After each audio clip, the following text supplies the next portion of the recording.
can you go off mute just for a moment? We are. No, you're not. Okay, good morning everyone, and to those that are online. Tom, can you hear me? I can, thank you. Good. Now, just slight technical delay here, guys, while we're waiting. No, I've just had the thumbs up. We're all go. That's great. Okay, so reconvening the hearing. The next submitter that we've got is Tom speaking on behalf of Telcos, and I see Graham is sitting there with a garden scene behind him, and some big letterings, yellow something. We've read through the evidence, Tom. We've talked to the Section 42A people this morning. A relatively simple statement you've got in terms of the historic heritage and trees. Is there anything that you want to add just before we start questions? The only thing I thought of since reflecting on the rebuttal evidence, or the rebuttal statement provided from the reporting officer, is around the Dunedin 2GP and the approach that's been taken there, which I've worked within and find really useful. So that approach is, it's a permitted activity to undertake work within one of their archaeological overlays or sites which they've mapped in the district plan, but the standard for the permitted activity is that you have, if an archaeological authority is required, that you have that in place prior to commencing works, and if you don't have that in place, then it becomes a non-compliant activity. And to my mind, that sort of bridges the gap between what the RMA definition of historic heritage says, because that clearly includes archaeological sites, and resolves the double up, I guess, of regulation between Heritage New Zealand, Pakiri Taonga, and a council where at the moment I think would have two different regulatory authorities regulating essentially the same matter, which can lead to confusion if they come to different conclusions. Thank you for that. That's helpful. Open it up to questions then. Glenys? No? Maria? I've only got a couple, and one of them is trying to understand if this circumstance where this might be triggered for the telcos, is this mostly thinking about existing assets and a current overlap, or likelihood of new development occurring in these known archaeological sites in the district? It's both. It's any work to renew that requires earthworks on existing assets, plus also any new assets, whether that be lineal, which is where it more frequently occurs in Dunedin and elsewhere, because you have a fixed location that you tend to need to follow. It's harder to deviate, whereas with mobile it can still occur, but you've got a little bit more flexibility should you need to, if the new mobile site need to relocate elsewhere.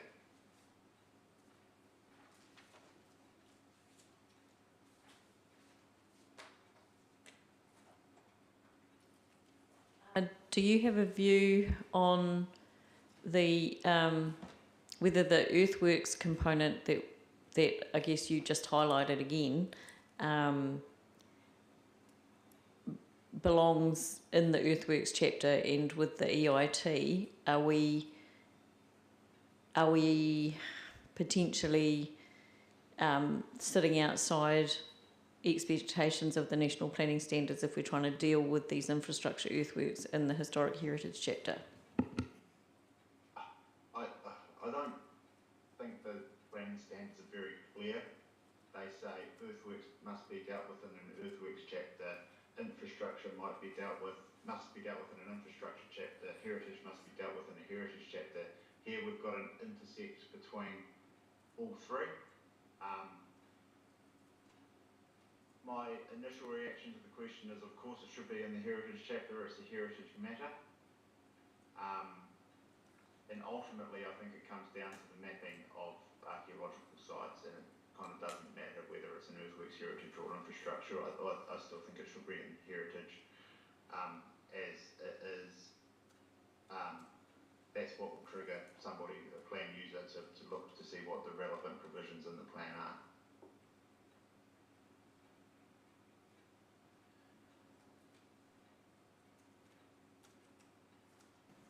And the other matter that's come up is the definition of risk that is drawing from the Building Act. And when we look at the Building Act definition, it's only concerning itself with critical infrastructure, not other kinds of infrastructure.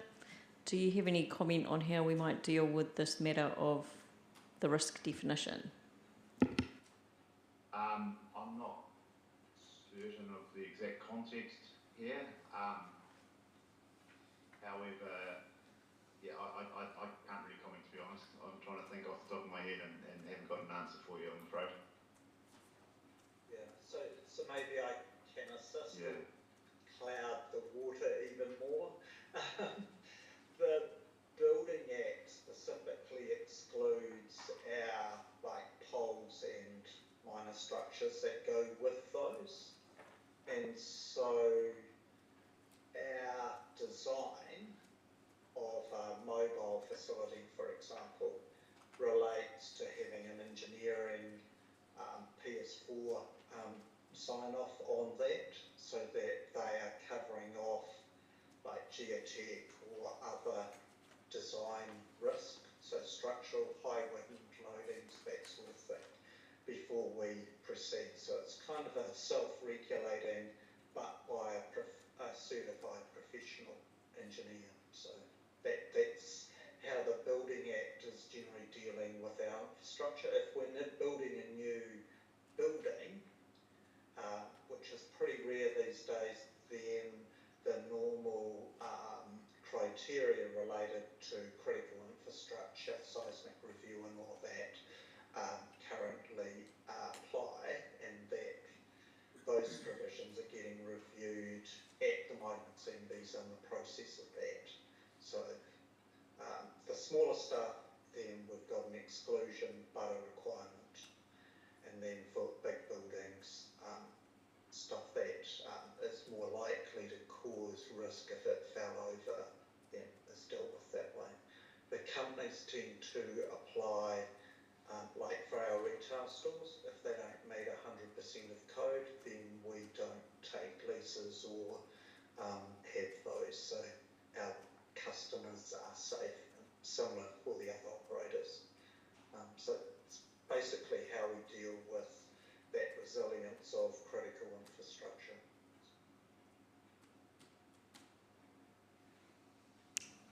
Thanks for that. So, Mr. Anderson, just for your edification, it's because of the Section 42A proposed changes to the definition of risk. Thank you.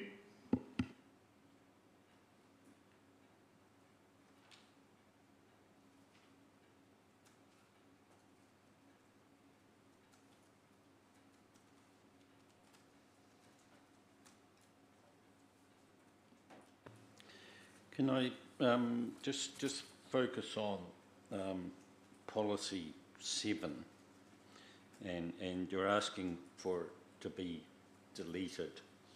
If we're of a mind to do the Dunedin thing of if you've got your authorisation, then it's permitted activity. Does that remove some of your concern over the wording of policy 7? And if not, Yes. if we go that way, what else might need to happen to policy 7? I think policy 7, if we are to regulate through the district plan and using the Dunedin model, would need to be in place to give the rule a policy to hang off, if you like, but with direction in the policy, and I can't think of the exact wording off the top of my head around what the direction in the rule would be, that an archaeological authority must be in place if required under the Heritage New Zealand Paketi Taonga Act 2014.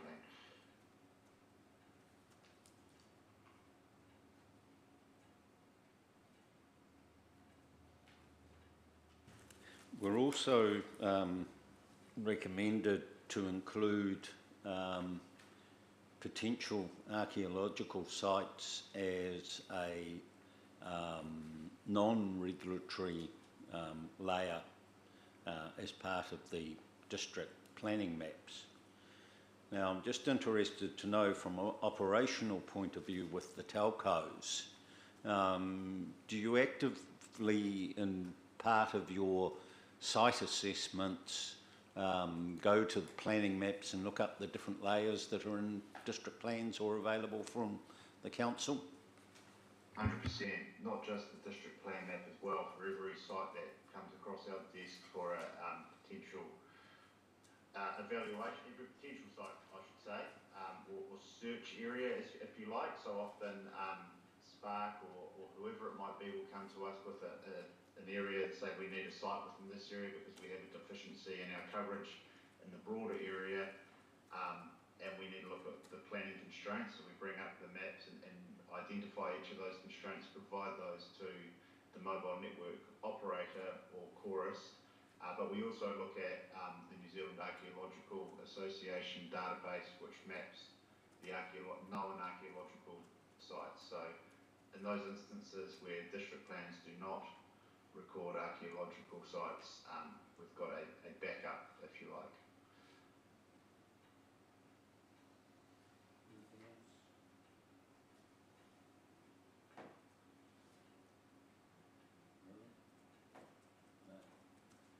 No, I think your evidence is really clear. Thank you. Thank you. Well, Tom and Graham, thank you for that. That's all the questions that we have. Thank you for coming on board and waiting a little bit later than previously. Thank you. No problem. Thank you for your time. Thank you. Bye. Which will move us on then to Ainsley McLeod on behalf of Transpower. Thank you for popping up. Sorry we've been running a few minutes late. We have this morning had some questions that are relevant to the Transpower issues that are raised in the submission, as well as several other things we'd like to talk to you about. Before we start asking questions, is there anything that you want to highlight, Ainsley? Yes, well, there's only really one outstanding issue, and that's in relation to rule HHR5. And I really deal with two things in that rule. The first of which is this, the use of the term land disturbance and then excavation. And in my evidence, I raise a question around what excavation means in the context of the clause A, small Roman 2. And I've sort of just had a think, I've been having a think about how that's not really that clear. You know, we've got excavation when it's land disturbance when it's not excavation in the rule. Now I've read the council's supplementary evidence on this, and I now understand that the reason the rule includes reference to excavation is to ensure that permitted land disturbance does not temporarily alter the profile, contour or height of the land. And so having a think about that, and if that's the case, then I'm of the view that the rule should state this by, instead of saying or additional excavation, it could say or temporarily altering the profile, contour or height of the land, if that makes sense, because I understand that's the reason why the excavation term is used in that clause. And then my evidence goes on to supporting the deletion of the rule, or alternatively amending the rule so that activities that may disturb or damage an archaeological site are permitted where there's an authority in place. And I give a lot of reasons around that in my evidence. Now the supplementary evidence addresses this and doesn't oppose the suggestion, but suggests there are a few things to think about. And one was the limitation and considerations in respect of an archaeological authority. Another was the extent to which third-party approval is best practice, and the third was whether Heritage New Zealand had a view on it. In terms of the limitations, I don't think there are. I've read the Heritage New Zealand Pohiri Taonga Act and looked at precisely how archaeological authorities are dealt with. And the considerations are very broad, and I set out the various sections of that Act and my evidence around those considerations. And I also know this morning there was a question around what the difference might be between the two processes, and the response to that was consultation with mana whenua. And I just note that is actually also provided for, and I can tell you the section of the Act. Section 46 of the Act sets out the information that needs to be provided with an application for an authority, and that includes a statement as to whether consultation with tangata whenua, the owner of the relevant land, has taken place, and the details of that consultation, views expressed, and any reasons why that consultation hasn't occurred. So there's checks and balances in place to achieve that through an archaeological authority, and it wouldn't necessarily need to be achieved through a resource consent. Now the third party approval thing, I think I'm well aware that when you're writing a rule shouldn't be written to have a written approval from a third party to trigger or not trigger a resource consent for that matter. But I think that this is a different situation because the rule that I would support relies on a statutory authorisation. It's quite distinct from a written approval. And probably in response to the last matter around Heritage New Zealand's views, I have read the evidence from Heritage New Zealand, and it doesn't deal with this matter. But I am aware of similar approaches in other places, and Mr Anderson's referred to Dunedin, but I've also had experience in the context of resource consents and designations where a condition is written to say either you do this or you have an archaeological authority in place. You know, so the duplication's avoided where two tools or mechanisms are being used to achieve the same outcome. And that's probably a brief summary of where I got to in evidence. Thank you very much. I'll open up to questions from the panel.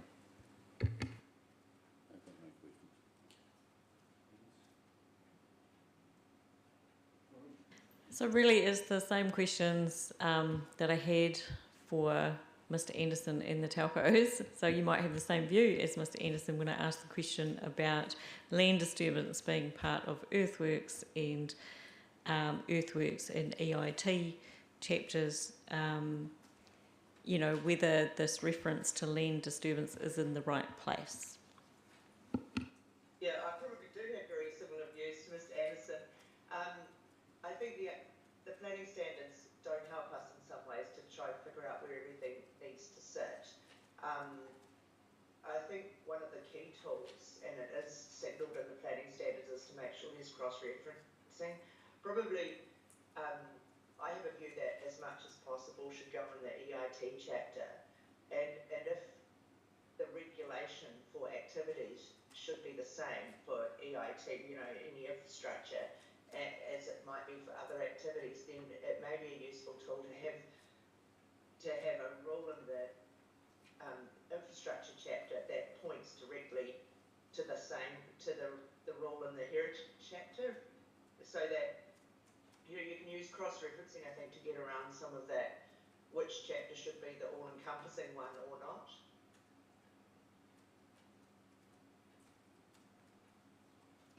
That's a helpful thought. And from Transpower's perspective, thinking about is the concern mostly around where existing assets are in relation to archaeology, or thinking about the new development potential and where the anticipated overlaps are? Yeah, it's my response would be very similar to Mr Anderson. It would be both, but noting that for Transpower there's a national environmental standard that would deal with existing in any case, and in my evidence I point to that regulation that permits activities where there's an archaeological authority in place. So, you know, effectively what I'm supporting for the proposed plan is a very similar approach. So in alignment with the NES when it comes to existing and And so this question around if there was new development, same principle applying, as you've outlined. Yes, yes, and as Mr. Anderson also said, I'm aware that Transpower have quite a robust site selection process. So for something new, it's called the ACRE model, where you start with a broad area within which an asset might need to be built, and through progressive filtering, you effectively pick the best site or route, and things like archaeological sites. And generally, again, using the New Zealand Archaeological Association database, those are places that are identified and, sought to be avoided wherever possible.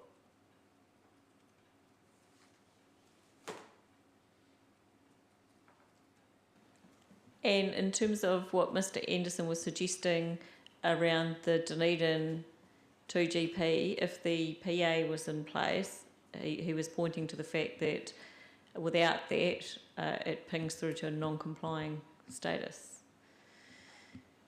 Yeah, and non-compliance is probably fine, because when you think about it in a practical sense, you couldn't go and disturb or damage that archaeological site in any case without the authority in place. So, the Archaeological Authority and the Heritage New Zealand Pohiri Taonga Act really deals with the environmental outcome that's sought in any case.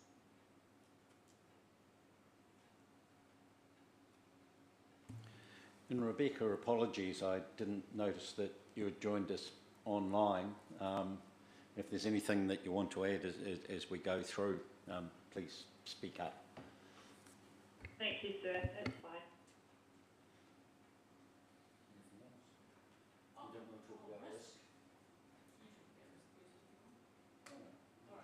Oh, so you might have picked up, obviously this wasn't such a concern for the Telcos and Mr. Anderson, but this matter of risk and the adoption of the Building Act definition for risk. We've been having conversations this morning. Have you heard those? No, I'm sorry, I missed that part, and while you were speaking to Mr. Anderson, I was quickly word searching the 42A report looking for how risk was dealt with. It's not something that I've given any thought. It's certainly not something that's traversed in Transpower's submission in relation to heritage. I think it is. In perhaps it's the notable trees, and the same definition is being adopted. And this is where it does become very material. Oh, yes. Yeah, I know. No, that's right, because you were sort of settling, as you'd indicated, but the Building Act definition of risk is very narrow in terms of risk to people, injury or death, and risk to critical infrastructure, which obviously from Transpower's perspective is not an issue, but it doesn't deal with buildings or property or infrastructure more broadly. And when I look at the regulations, electricity hazard to trees, from trees regulations, that very specifically points towards people and property. So my concern was that if the Building Act definition of risk is adopted, it might be at odds with the policy framing and at odds with the regulations. So I'm taking it that you hadn't noticed this at all. No, I'm sorry, I hadn't, and hadn't given any thought to it in preparing today. So both myself and Mr. Anderson missed that one. Well, yes, and I think pretty much everyone missed it, but it could have quite a limiting effect on the application of the policies and rules. So what we've had a dialogue with the Section 42A officers who have signalled that they're quite keen for the risk definition to be common across the notable trees and historic heritage, and they've acknowledged that this definition, which has come from HNZPT might be problematic, and they might need to take another look. And that will have a potential impact on submitters as well as to where that lands. Yes, but it does sound like it's sensible to give that some further consideration. And so my question as well was to revisit the idea of significant risk. Yes, and I was supportive, I think, of the deletion, from memory, the deletion of significant. I think you'd taken out the word high and left quantifiable risk. Oh gosh. Yes. I would need to go back and have a look at that. I'm so sorry. No, that's all right. So the quantifiable risk, which is where you'd sort of landed in submission anyway, seemed to me like it might still fall into the problem of a quantifiable risk might still be a low risk that we hadn't necessarily. Yeah.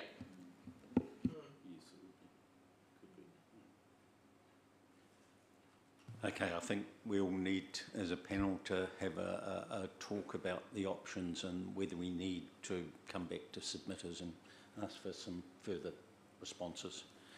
Anything else, Maria? Tina, the suggestion was made to altering the wording in Rule 5, HHR 5, that I just want to bring up here. Where it was just suggested that the words be added or temporarily altering height or profile of land. What is your view on that?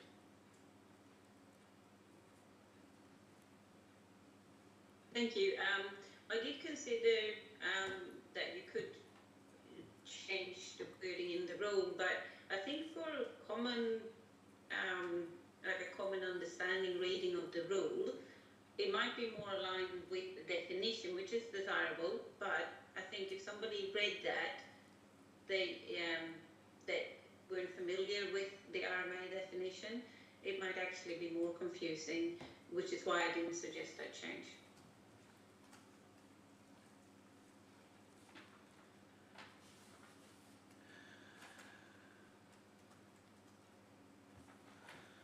Okay, thank you for that. I think we'll do our thinking on that a little bit later. All right, any other questions from the panel? It appears not. So thank you both to Ainsley and Rebecca for coming online. And in relation to SASM, then we will hear from you in February on that. Is the plan, and we have an opportunity of coming online Thursday from 1:30 on, probably for the presentation on that. So thank you again. Yes, thank you very much. Thank you, sir. Which brings us to the end of the people we have talking to us this morning. So we can adjourn now through to 1 o'clock. Both Cliff and I have some external things that we need to deal with. An hour 20 is plenty long enough? Good. So we'll reconvene at 1 o'clock. Thank you.